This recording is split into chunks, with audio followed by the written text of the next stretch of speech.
Welcome to Animal Stories for Kids. If you like our stories, please give us a 5-star rating, subscribe to our podcast, and share it with your friends and family. And now, it's time for our story.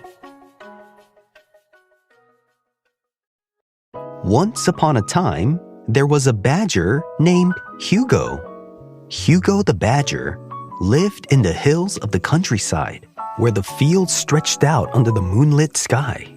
He was a very special badger. At least, that's what he liked to believe. Most nights, he spent his time digging tunnels, looking for tasty worms and grubs, and lounging in his cozy set. But recently, Hugo had been feeling a bit tired of doing all the digging and looking for food on his own. And he was feeling a little bit nostalgic. Or he missed his childhood and the things he liked when he was just a little cub. He missed being baby Hugo. One evening, Hugo the badger sat at the entrance of his set, gazing at the wide meadow under the stars. And he said to himself, "I wish I could go back in time. Life was so easy when I was just a baby badger. I didn't have to dig my own set or find my own food. Mother did everything for me. Everything was perfect." And with that thought, an idea sparked in Hugo's mind. If he could somehow go back in time, he could relive his carefree days as a smaller, happier badger cub. It was a brilliant idea. Or so he thought. But how would he do that? He thought about his daily life. And if he somehow went back and retraced his life to doing everything he did every night, over and over again, it would mean he would be going back in time. Maybe, possibly, perhaps. So then, Hugo the badger decided to retrace his steps from the last few nights. He said to himself, "If I just run back and retrace my steps through all the places I've been throughout the night, I'll eventually travel back in time. It should work. Maybe, possibly, perhaps." So, off he went, scampering through the woods and fields and retracing all his steps from nights past. He went to where he hung out at the night before, then retraced and walked on the trails he made before nighttime, and where he was before then on top of a hill. Then he went back to his set, where he woke up and sat in his little nook, where he snuggled and went to sleep during the day before. Then he went back out of his set and retraced his steps again to where he was the night before that night, and then the place where he was a little before that nighttime, and then back to his set. He did this a few times, but didn't notice time going backwards at all. He just got more tired. And now it was getting brighter outside and time to go to sleep for him. Hugo said to himself, "Wow, that was a lot of hard work for nothing. I'm not really going back in time at all. There has to be a better way." He wondered why retracing his steps wasn't working. And then he came up with another idea. Hugo the badger said to himself, "I know why time isn't moving backwards. I was just retracing my steps, but I need to retrace my steps walking backwards. Then time will turn back. Maybe, possibly, perhaps." So the next evening, Hugo the badger went off to retrace his steps, but this time, walking backwards. It was harder than it sounded. Hugo had to run backwards while trying to remember exactly where he had walked, scurried, or dug. Things started off well enough. He ran backwards through the meadow, looking back as he went to where he was the night before, but this time almost running into a hare who was just minding its own business. Then when Hugo got to his place where he was the night before, he ran backwards through a patch of tall grass towards where he was a little bit before the nighttime before that. This time, he accidentally stumbled over a pheasant who was looking around for food. "Sorry," Hugo the badger said to the pheasant. "I'm trying to go back in time to when I was younger." The pheasant looked at Hugo with confusion and flew away. Hugo the badger began to pick up speed as he kept going backwards and retracing all his steps. And then, as he was going as fast as he could, he tripped over a log and tumbled into a bush. Determined to keep going, he got up and kept running backwards. Hugo's little legs worked really fast. But then, he smacked right into a tree trunk. "Ouch!" he cried, rubbing the back of his head. Still, Hugo didn't give up. He tried again, only to stumble over a rock and land on his tail.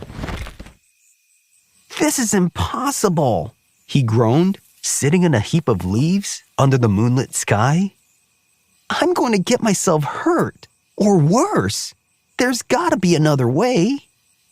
As Hugo the badger lied on the ground, hurt from falling and tired of trying to go backwards, a long-eared owl flew down and rested on a branch near him. The long-eared owl asked Hugo, "Are you okay?" "Not really," said Hugo to the long-eared owl. The long-eared owl asked Hugo the badger, "What's wrong? You look hurt. How did that happen?" Hugo said, "Well, I wanted to go back in time, and I've tried retracing my steps and thought that maybe, possibly, perhaps that would work. But it didn't.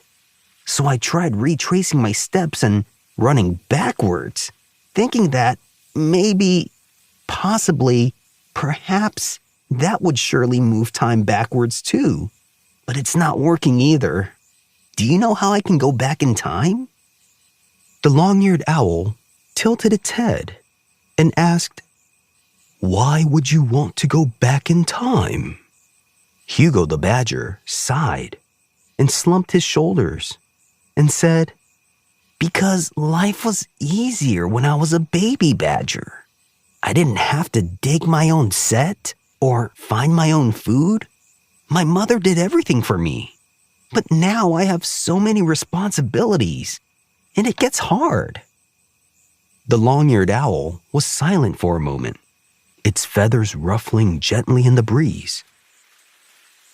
Then the owl said, "Ah, young one, growing up is not always easy, but it is necessary. It has to be. Tell me, do you enjoy having a set of your own?" "Well, yes," Hugo admitted. "It's nice and cozy, and I can make it just the way I like it."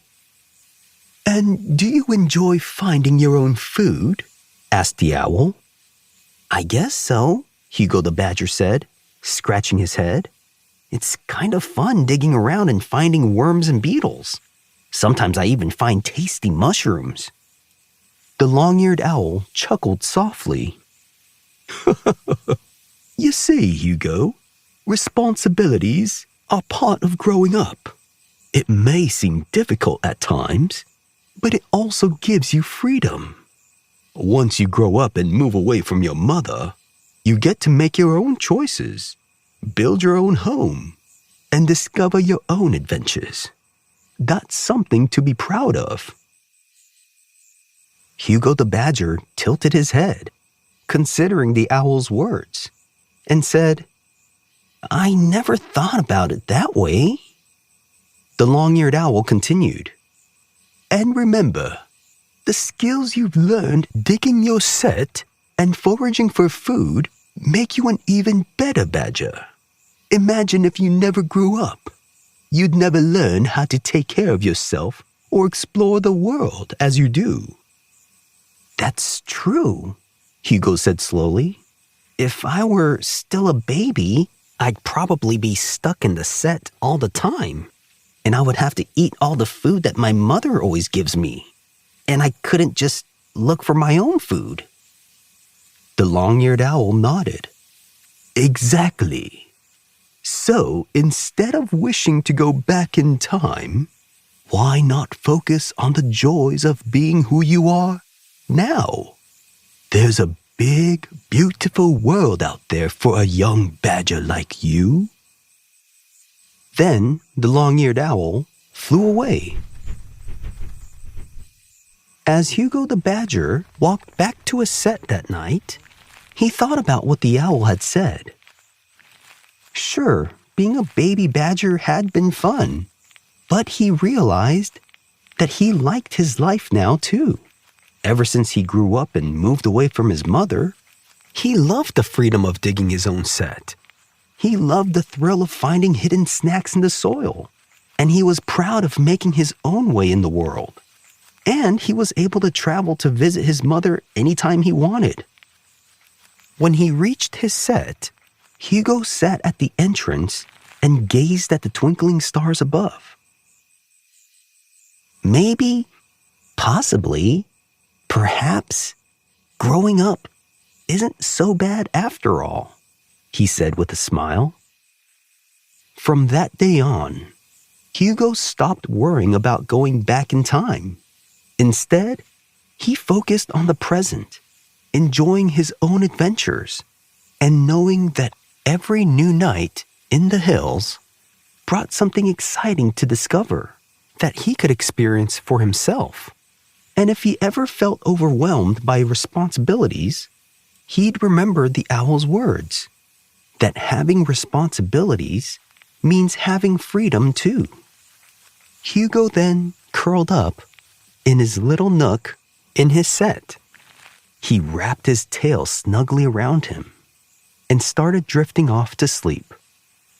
He was still the same Hugo, but now he felt a little bit wiser and a lot more grateful for the life he had now. And the badger lived happily ever after. The end.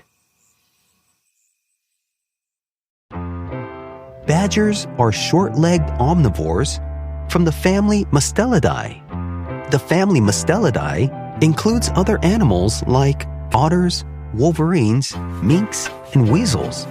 Badgers can be found around the world in North America, parts of Africa and the Middle East, Europe, and Asia. A male adult badger is called a boar, and a female is a sow, and a young badger is called a cub in Europe and can be called a kit in America. A group of badgers is called a seat, and a colony of badgers are called clans.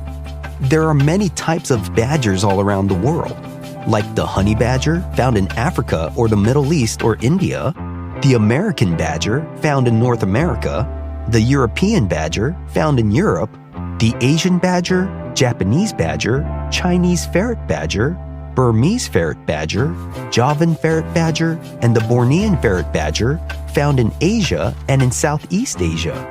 The word badger can be applied to an early 16th century word, badgeard, that could be referring to the white mark as a badge on the forehead. Or the name badger can come from the French word for digger, bichère. These are two of the most commonly known reasons why they're called badgers most of the time. Badgers make cozy underground homes called a set, with many tunnels and rooms.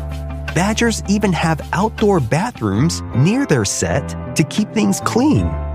They live in places like forests, grasslands, and farmlands. Badgers mostly have striped faces with black and white lines that make them easy to recognize. Their bodies are short, strong, and they have sharp claws for digging through the dirt. Badgers can live from 14 up to 24 years. Some badgers can weigh up to 40 pounds. Badgers have short and wide bodies with claws for digging. They have elongated, weasel-like heads and small ears. Their tails can vary in length from short to long, depending on the species and depending on the age. Badgers mostly have black faces with distinctive white markings, with gray bodies and a light-colored stripe from head to tail, with dark legs and light-colored underbellies. They can grow to be about 35 inches long. One of the largest badgers is the European badger, and some of the smaller and lighter badgers are the American badger, the hog badger, and the honey badger, as well as stink badgers and ferret badgers. Badgers eat worms, insects, and berries, but they could also eat small animals. Badgers are generally nocturnal. However, in areas where there's not a lot of humans, they can be seen foraging for food during the day. Mother badgers take great care of their cubs and teach them how to survive in the wild. Badgers can run really fast, up to 19 miles per hour. They're excellent climbers and can even swim. Have you seen a real-life badger before? If you have, where did you see it? Thanks for listening to Animal Stories for Kids. If you like our stories, please give us a 5-star rating, subscribe to our podcast, and share it with your friends and family. Until next time, bye! If your child enjoys cats, drawing, or writing, you might also like my Everyday Cats Journals. They're a 4-book journal series, each with fun covers showing cats with human bodies doing silly and everyday things. Inside, kids can look for little objects from the cover that appear in the top corners of the pages and try to find them all as they write or doodle. The Everyday Cats Journals are available on Amazon. You can find all the details in the show notes.